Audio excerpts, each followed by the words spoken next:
Okay, that sounds good. Well, thank you and good evening and welcome to the August 22nd, 2022 virtual meeting of the Sacramento Regional Transit District Board. And Tabitha, if you could read the virtual information tonight, I'd appreciate it. Sure. This is a virtual meeting. All speakers, the board and staff, if you could please announce your name when you begin to speak. The meeting is being live streamed and the slide on the screen shows the information on how to join the webinar via Zoom. You can also call into the meeting at 253-215-8782 and the webinar access code is 813-1432-1628. If you are participating by phone, please push *9 to indicate a desire to comment. If you're joining us online through Zoom, please push the raise hand button. Be sure to unmute yourself when it is your turn to speak and voluntarily state your name for the record.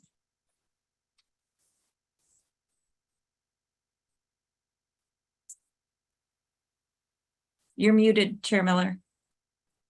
I just wanted to thank you for reading that, Tabitha, and please alert me to any hands up. I cannot see them tonight.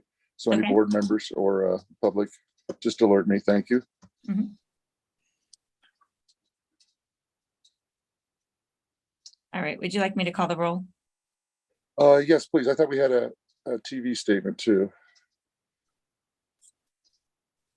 Oh, we do. I usually call the roll and then read it, but I can. There you go. No, I said call the roll, please. Okay. Is this your first meeting, Steve? It is officially.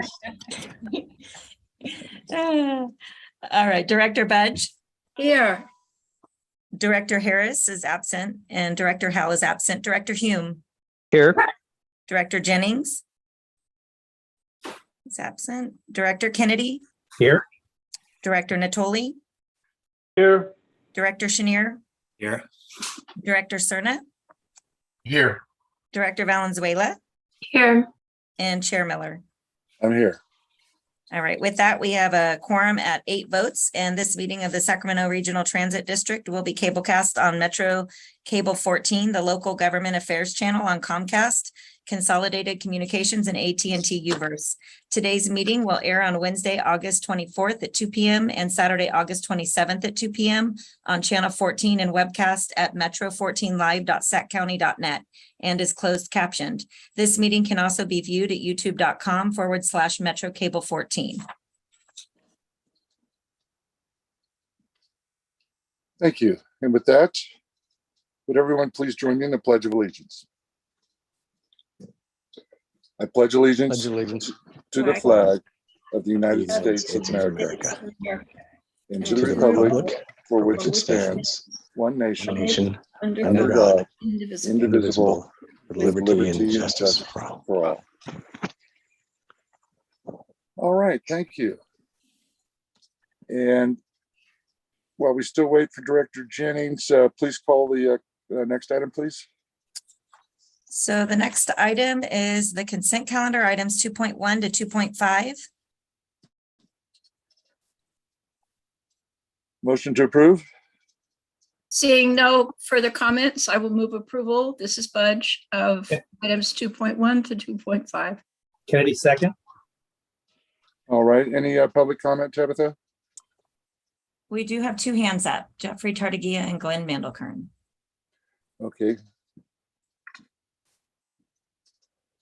Go ahead with the speakers. Jeffrey? Thank you. This is Jeffrey. What item, Jeffrey? What item I'm number? commenting on the Connect card issue, and I'm glad to see the agreement. I wonder whether the board of directors is currently aware of what is going to happen with the low floor.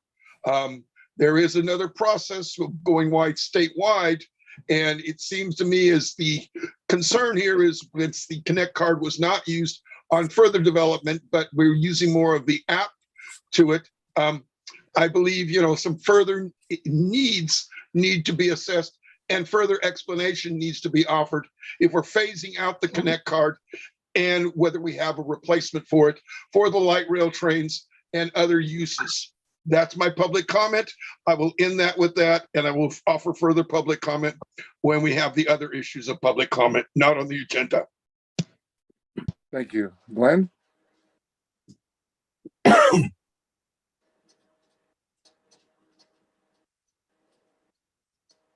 Go ahead, Glenn. What item number?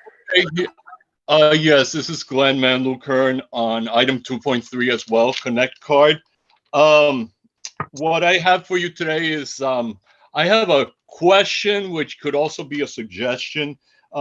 Basically, my two-part question is one, is there a procedure that alerts the 7 Connect Card consortium members, the 7 agencies that participate in the Connect Card? Is there a procedure in place such that when the system goes down, that all the agencies are alerted? That's my first part of my question or suggestion. If it doesn't exist, I'd like to suggest that it be implemented. And second is when the system does go down or it's having glitches like it's been having lately, is there a procedure in place that could make it easier for passengers simply to board, that drivers would be alerted, or drivers could check someplace when passengers say, I want to board, but my Connect Card, I can't load it due to system issues. My reason for bringing this up is that I know that there were improvements made, and I saw some of them were noted in the general manager's report. However, this last week I had some other incidents where although I had loaded funds, I couldn't actually use it because there were still glitches going on. So I wanted to use the Connect Card between SacRT and Roseville Transit. I ended up calling both agencies to see what I could do about the situation. SacRT advised me to explain my situation to the drivers, and they would accommodate because there was an alert put system-wide for SacRT. When I called Roseville Transit, they told me that I could get my card loaded and fixed if I made my way to the alternative transportation center. Now,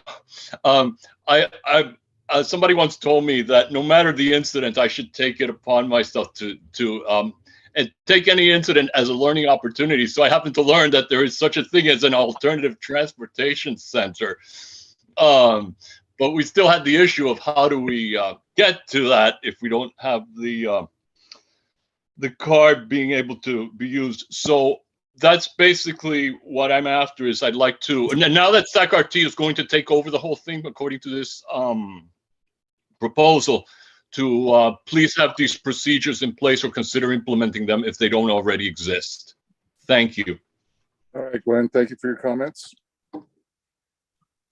With that, is there any other hands up? There are no other hands up. Okay, there's been a motion and a second. Please call the roll for consent calendar. Director Budge? Yes. Director Harris is absent. Director Howell is absent. Director Hume? Aye. Director Jennings is absent. Director Kennedy? Aye. Director Natoli? Aye. Director Chenier? Aye. Director Cerna? Aye. Director Valenzuela? Yes. And Chair Miller? Aye. Fine, just a check.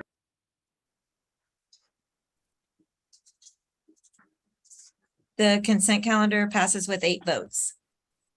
Okay, do we have Director Jennings on board yet? I do not see Director Jennings on yet. Well, let's go ahead and take the next item, please. The next item is public addresses the board on matters not on the agenda.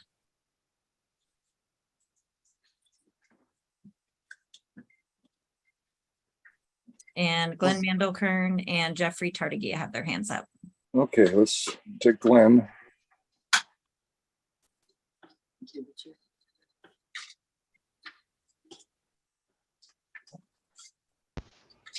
Okay, this is something I'm curious about. I'm curious if, because I've heard this in different places, and actually The last place I heard it was while I was at Lewis and Orlando. My question is about a policy that SAC-RT, if SAC-RT has such a policy, does it exist? It's about when days are really hot, 100 degrees or above.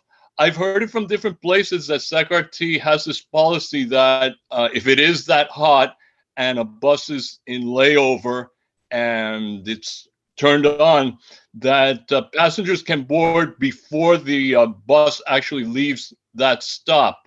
I'd like to know, is that a policy that actually exists? And that's my general question. Well, thanks, Glenn. Since this isn't on the agenda, we really can't answer it, but I would like to ask staff to get right back to you on that question. Okay, that would be fine. Thanks, Glenn.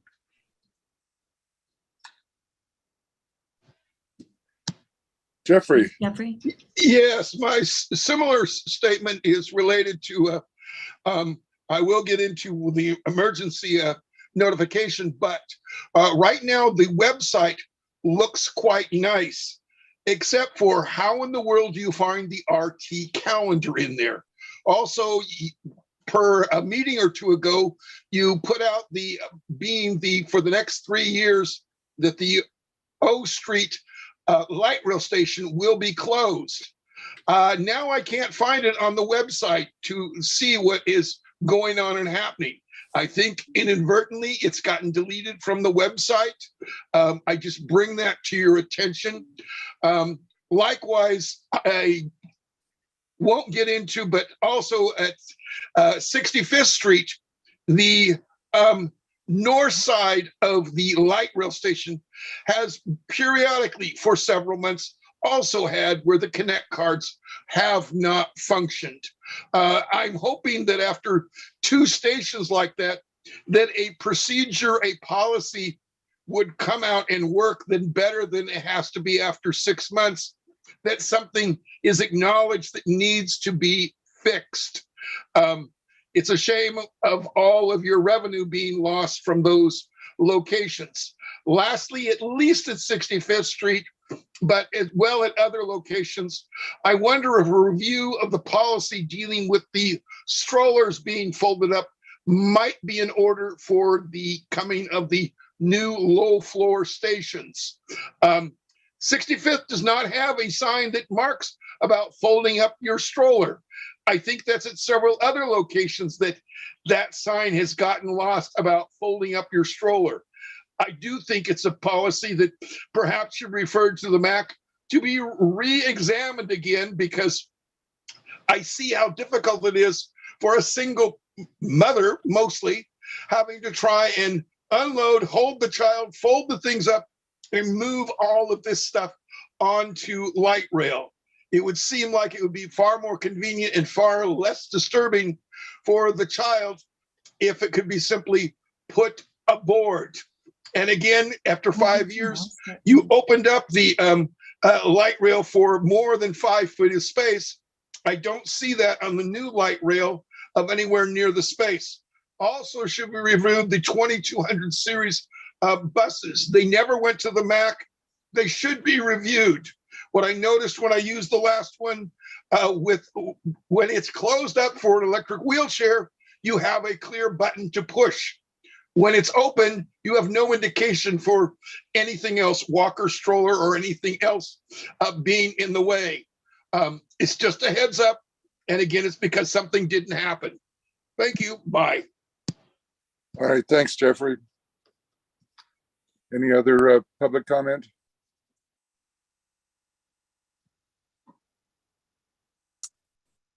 There is no other public comment. All right. Has Director Jennings joined us yet? Director Jennings has not joined us yet.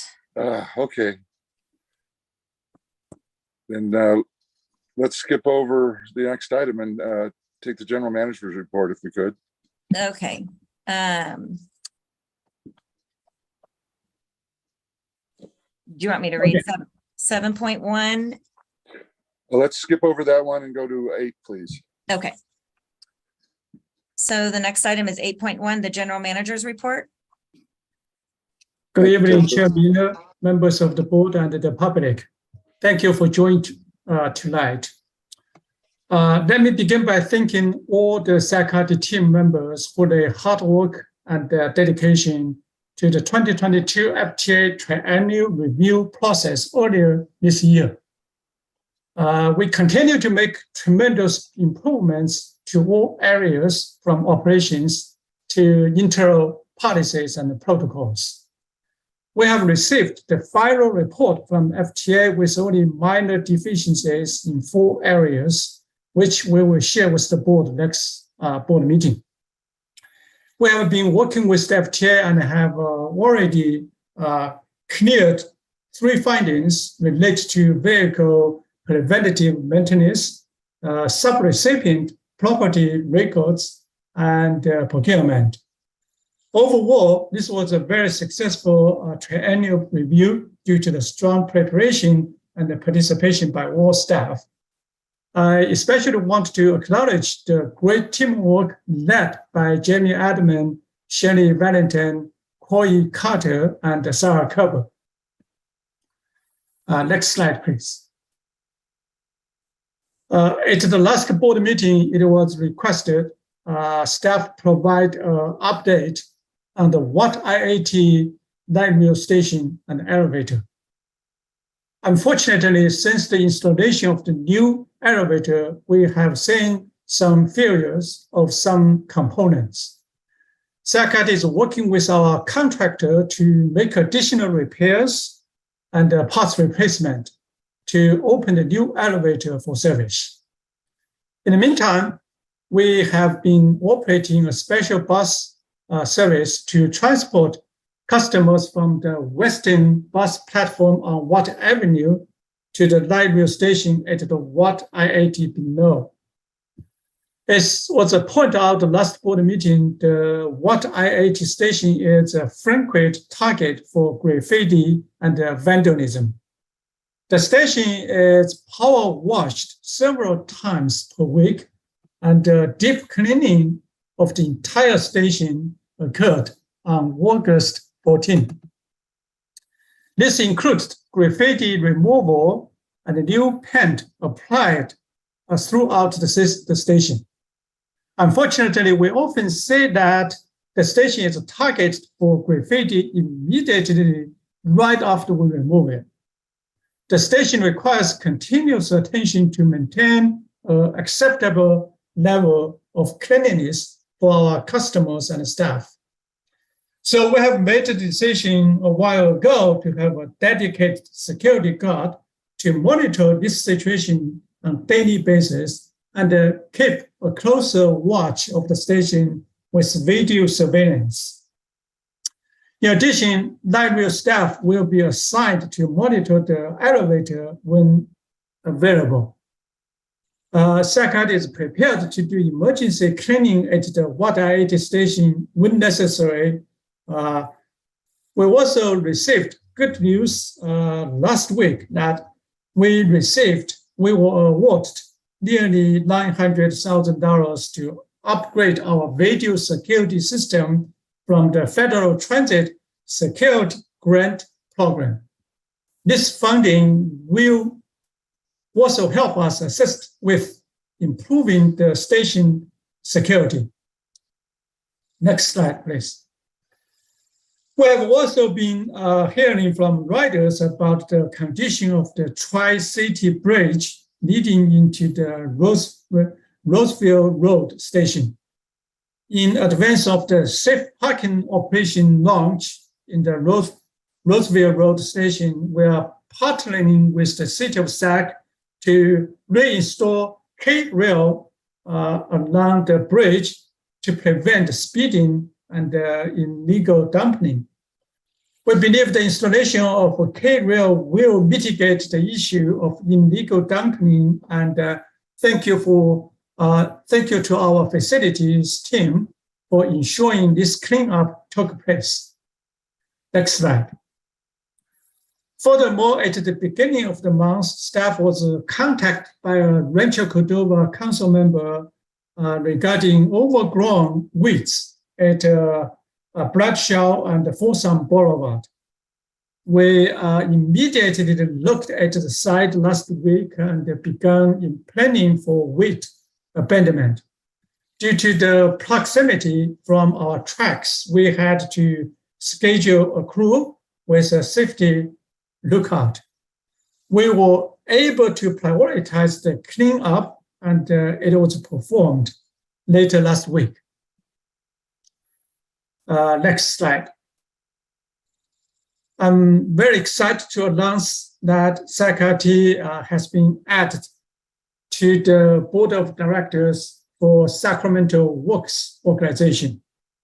The Sacramento Works Job Center system provides resources and services to employers and job seekers in Sacramento County.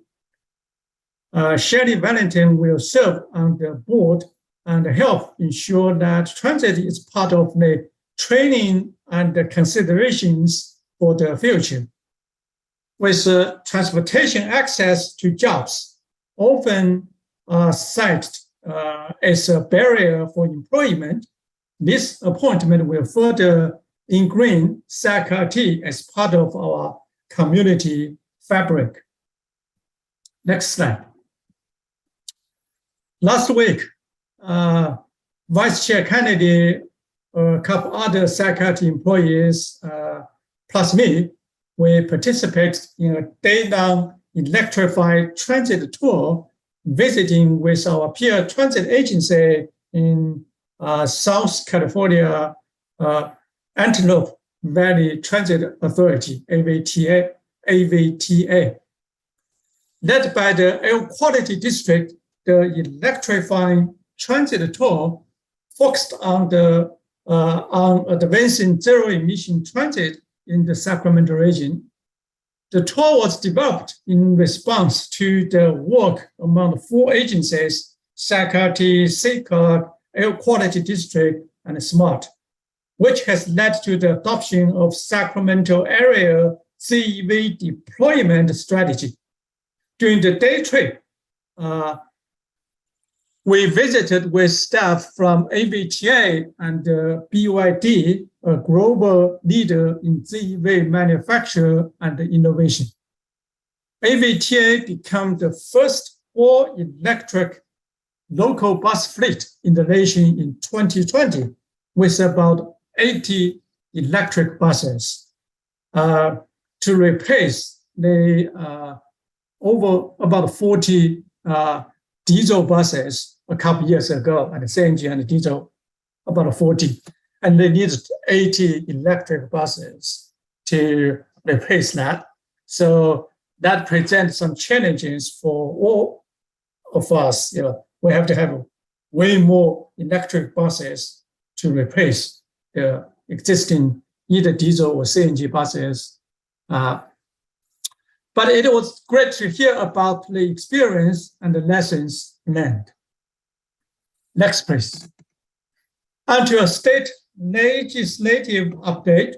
As the California legislature went down the legislative session, there are a number of transit-related bills SACRT is tracking. Additionally, this week, we expect the governor to sign SACRT's sponsored legislation, AB 2015. The bill provides cleanup, restructuring language, and provides for new efficiencies. It deletes obsolete provisions and increased the solicitation threshold for suppliers from $100,000 to $125,000. I would like to thank Assemblymember Ken Cooley for championing these great changes on behalf of SACRT. Last slide. Last week, the president signed into law the Inflation Reduction Act. While the legislation was not focused on infrastructure funding, it does include alternative fuel tax credits and significant new investments in climate, zero emission technology, equity, and environmental streamline. Importantly, it will build on the success of the Historical Infrastructure Investment and Jobs Act, IIJA, to make our infrastructure more resilient, protect our environment, and reduce greenhouse gas emissions. Also, last week we met up with Congressman Army Barra at our historical Folsom Light Rail Station.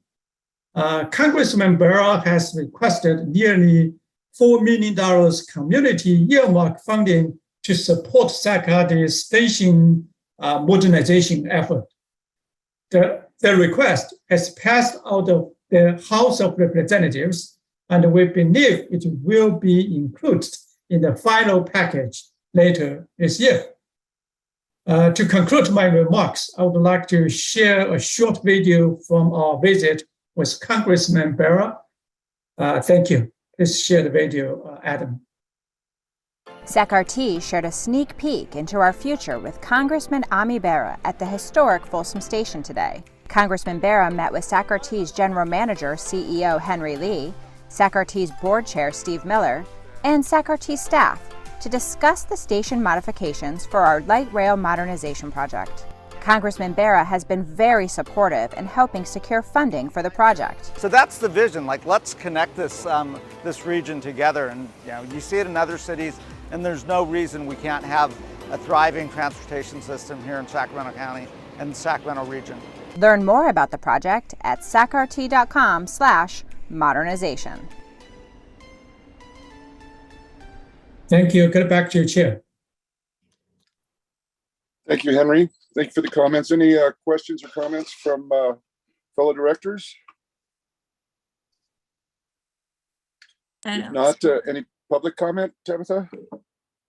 Jeffrey Tartagia and Helen O'Connell have their hands up. Okay, and let me know if we gain Director Jennings to our meeting. I will let you know. Thank you. I know we're all waiting. So go ahead with the first speaker. Here's Jeff.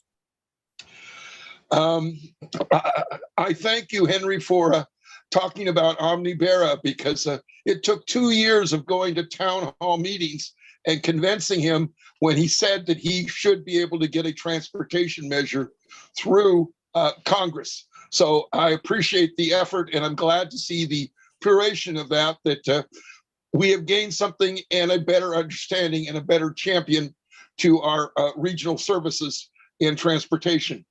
There's some other things, but I will look forward to talking to you further this week.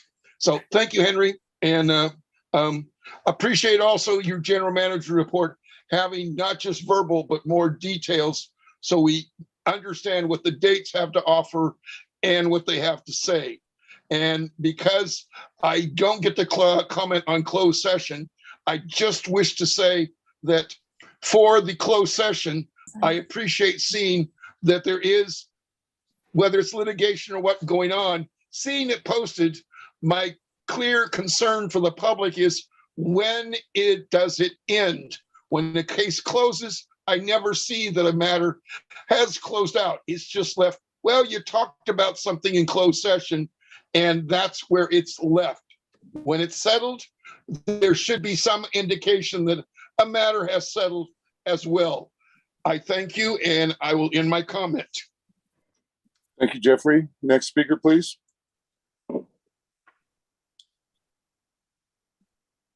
Oh, Helen O'Connell. Yes, I am also very thankful that we are moving forward in getting our low floor vehicles and the connectivity between different parts of the city is being addressed. I would like to have the PowerPoint sent to me on hard copy, if that would be possible. And thank you very much for having the meeting. Thank you, Helen. Let's see if we can't get her that PowerPoint, please. Yeah, we did. And any other speakers on this item, Tabitha? There is no other speakers on this item. Okay, well, And go ahead. we can defer the item 7.1 to the next board meeting. Well, it looks like we're going to have to. I know it was an emergency, but we don't have anything else left other than reports and ideas from directors. Okay, so just for the record, if I could read 7.1 resolution. Resolution 2022-08097, declaring the damaged electrical service at 7th and Capitol an emergency that requires a 4/5 vote, will be deferred until the next board meeting. Just a question on that. It doesn't appear that Director Jennings is going to be joining us, but could we go into closed session, hear those items, just to have a little more time? My only concern, Patrick, is we do have a director that's not feeling well, and I promise we'll get him in and out. Fair enough. So let's go ahead with that and defer it to our next meeting. And please call the next item, Tabitha. Would you, Steve, would you like a motion to continue to the 8th of September or whatever it is? If staff thinks that's necessary, we can go ahead and do a motion, and it wouldn't hurt. Okay, so motion to move item 7.1 to September 12th. I'll second it. Great. Please call the roll on that. Okay, Director Budge, Yes. Director Harris is absent, Director Howell is absent, Director Hume, Aye. Director Jennings is absent, Director Kennedy, Aye. Director Natoli, Aye. Director Chenier, Aye. Director Cerna, Director Valenzuela, Yes. and Chair Miller. Yes.